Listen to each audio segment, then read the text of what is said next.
A licensed kitchen for startups, a performing arts center, and a church all in one. It's called Stage One, and today it's front and center on Expert Connections.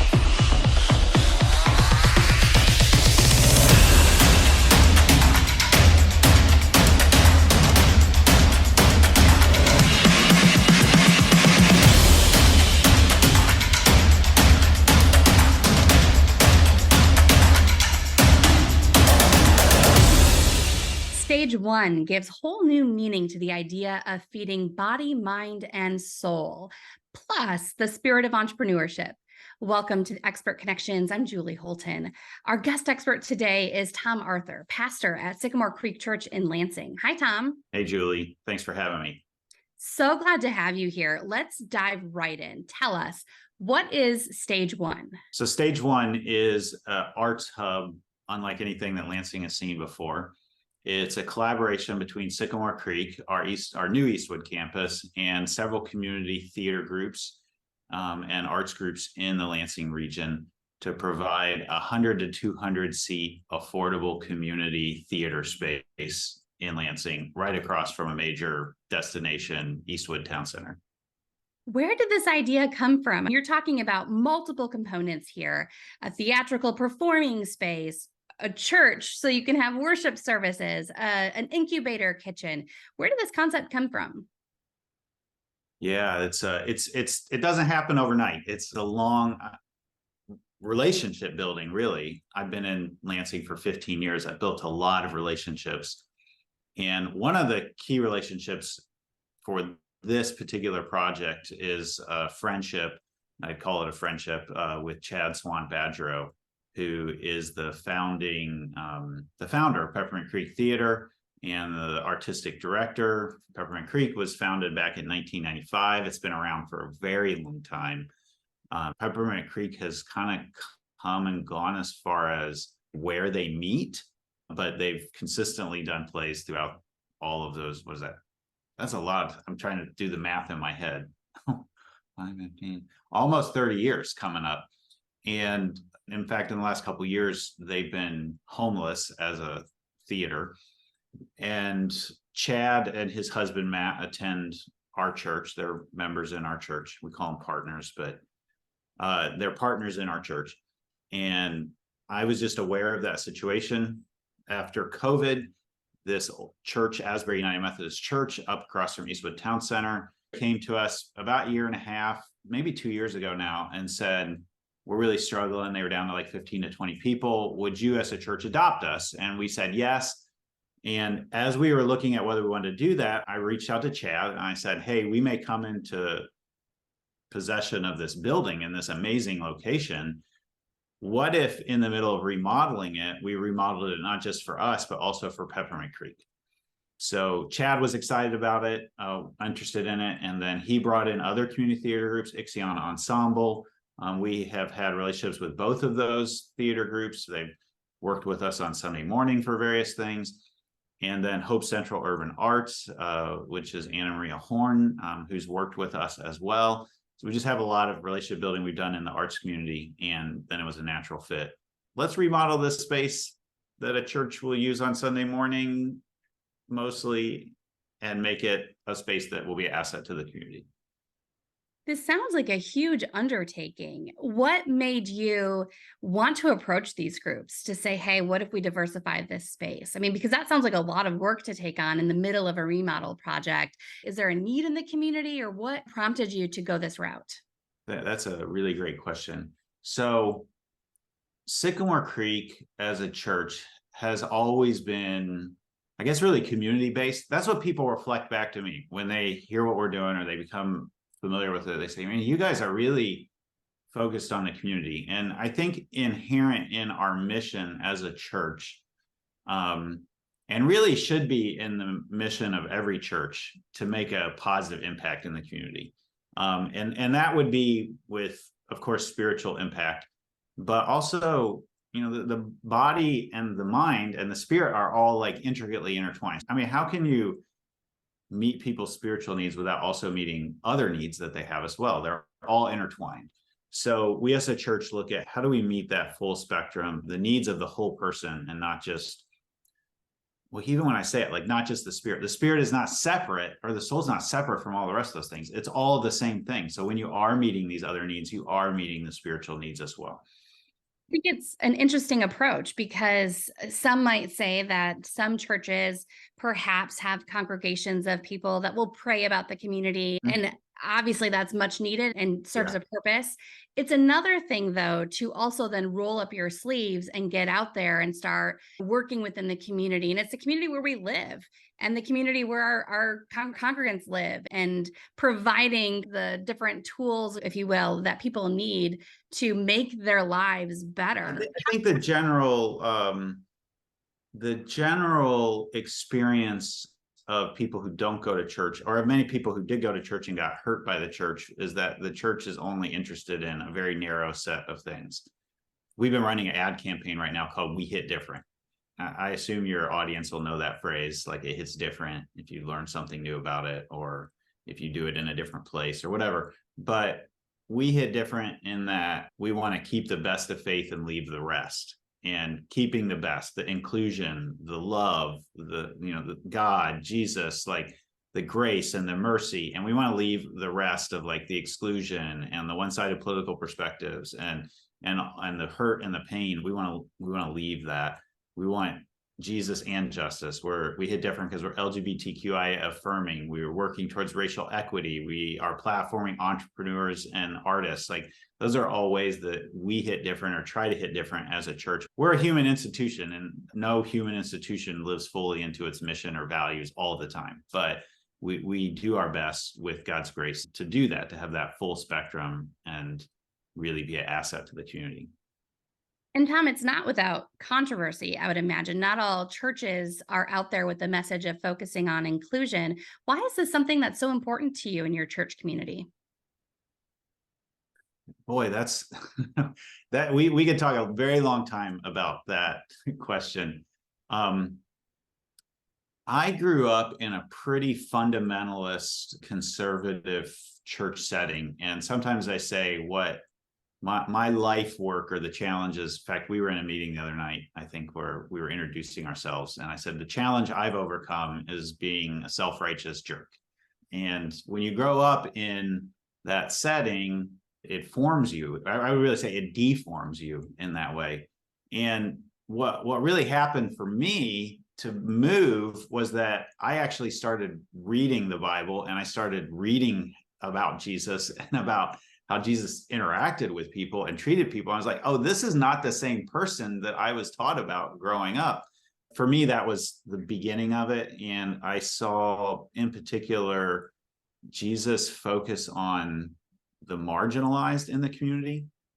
That's a huge aspect of Jesus' focus. In fact, the people that Jesus gets really upset at are always the religious leaders. So it's like people in my position. And I just saw Jesus almost always erring on the grace side, the inclusion side, the mercy side. And so I think I'm just following Jesus. That's why it is. Now, Christianity, or not just Christianity, but religion and nationalism and all kinds of like culture get all mixed in together sometimes. We're just trying to get those barnacles off of Jesus and don't get back to who he was, which I think is including everybody. One of the things you've said about this new performing arts center that will be a part of stage one is that as a church, you're not going to have any input or editorial control over the performances there. Yeah. This seems like almost a surprising, maybe controversial move. What's your reason behind that? Why are you going to keep that editorial control separate? Yeah. Thanks for asking that question, because I mean, every church could do this, right? Like every church has a big auditorium essentially that just gets used on Sunday morning. And why don't they do that? Why don't they share it? And in large part, it's because they're concerned about what the content would be delivered on that stage or in the space. There's a couple things here for us. One is I've attended Peppermint Creek shows for a decade now. I've probably been to at least 50% of them, if not 60%. And I just see a lot of overlap with our mission. Like I wasn't going to the place and thinking, man, this is something separate from what it meant for me to follow Jesus. I was like, this is actually church going on here on the stage. So I just have a great trust for Peppermint Creek. I've gotten to know Jeff and Ixion Ensemble, and their focus is very similar. We as a church have often gone out and done church in places in the community. So we go out and do church in a pub, church in a diner, church in a bowling alley. And when we go into those spaces, we don't come with a judgmental spirit, like, why are you all doing business this way? We just accept that's the way however you're doing business, and the people that are there, that's your decision. We're going to do what we do. We're going to bring the people into this space and create a culture that we think is faithful to following Jesus. What we did in this place is we said, let's actually let's not remodel it to be a church. Let's remodel it to be a performing arts center for the community. And then it's like taking that same instinct and turning it backwards or inside out or something. And then you're giving the building away to the community. So instead of going out in the community is coming to you. So instead of being a church in a pub or church in a diner, I've told my church, I said, listen, we're going to be a church in a performing arts center. It's going to be like we were going down to do a worship service in Riverwalk Theater or in the Wharton. I mean, that'd be awesome if we had that many people. But and so you don't come in and tell the Wharton or Riverwalk what to do or not to do. You are open-handed because they're being open-handed with you. So there's a lot of trust. The thing that if I were to worry about anything editorial, and I know Chad and Jeff would come and talk to me about this beforehand, it would be like if they were trying to do a show about, say, someone who is really racist, and they were making that person's living room on stage, and to help make that space look like that, they needed to hang a Confederate flag up in the living room, so to speak. Now, I don't want my Black members of my church to show up on Sunday morning and have to be in a worship service with a Confederate flag on the stage. You just see some random, Confederate flag and not know the intention behind it. Yeah, I can see. We would just want, and Chad and Jeff are sensitive enough. And I mean, the arts community is very sensitive about that sort of stuff anyway. So we would just talk about it. We also, what we did was we made the stage was already really big in this church, and we made it bigger, and we put a proscenium, which is a word I've learned. It's basically like a curtain wall, and we put the curtain wall up and a curtain. So there's enough room behind the curtain for them to build their set, and then we can close the curtain on Sunday morning. They don't even have to, the set doesn't have to be done. It can be a construction zone behind the curtain. And then there's enough stage in front of the curtain for us to do what we do on Sunday morning. So it may be that that's never really an issue. I don't know. I feel like as a church, we run to things that are taboo. Maybe that's part of our culture. Well, and maybe that's a much needed culture. I'm curious, kind of looking at the wider Greater Lansing community here. How do you feel that this initiative really fits in? What boxes is this checking? What needs is this meeting in general in the community? So what I didn't know until I really started to talk to Chad about this and other community theater groups is that there is no affordable 100 to 200 seat performing arts space in Lansing. There's the Wharton, which is huge. I mean, the Wharton is the largest proscenium stage, I think, in the state of Michigan. But the economics of that for a local community theater that's all volunteer run, they're getting donations and sponsorship. The Wharton can't afford for Peppermint Creek or other theaters to do it in there, and they can't afford to rent it. You've got the Ovation going in downtown. That's going to be spectacular for bringing in events to downtown and people to downtown. But it's not set up to house community theater. Of course, you have Riverwalk. That would be it, except the Riverwalk has its own thing. So then you've got 5 or 6 community theater groups in Lansing that then don't have a space. So they're always nomadic. They're always looking around. And our church we're not quite sure. We ordered 200 chairs, but they're not all put in there yet. We'll probably be around 150 is my guess. We might be able to jam 200 in with almost no legroom. But then with the economics of a church, you generally have a community that is supporting the infrastructure without the need for large revenue coming in. Now we do want to diversify our revenue as a church, and it not just be all about donations, but also rentals. But particularly with community theater and groups that are nonprofit, we're trying to make this super affordable. And the big expense, of course, is during the winter to heat the place. So we're modernizing the whole heating system, so it's on zones, and trying to keep the heating costs as low as possible, so that it's as affordable as possible for theater groups to use it. Rising to meet the needs of the community, and taking an entrepreneurial approach in doing so, which those who know you, Tom, know that's, you're very passionate about the entrepreneurial community. And there's even a second component of the space, the incubator, a licensed kitchen for startups. I want to dive more into that, but we're going to save that for part 2. Okay. We'll jump over to that. We've got a cliffhanger. They got to come back for part 2. Got to come back for this one, because this is a really cool project. Before we go, though, I know you have your grand opening coming up. This video will air before that grand opening. Give us a sneak peek at what to expect. Yeah, this grand opening is bigger than any grand opening I've ever organized. And part of that's because I have all of the resources of the community theater groups that are putting their weight behind it. But it's September 28th, October 1st. On Thursday, the Lansing Chamber is going to be there doing a ribbon cutting. So that's kind of opening the building. We're going to have Magnificent with their photo booth, and Honey Bun, which uses our kitchen, which we're going to get to in the next segment. There'll be free treats. It's going to be a spectacular time. Friday, we have Blaine Krause coming in for a private performance. Blaine is, as I understand it, he's touring with Hamilton right now. And he's been the understudy for Hamilton and Burr. He's doing a private, intimate concert with a catered dinner, and that's ticketed. On Saturday, there's going to be a tour of the facility, and the Lansing Arts Council is going to be there doing a discussion on the state of arts in Lansing. Saturday night, black tie, red carpet gala.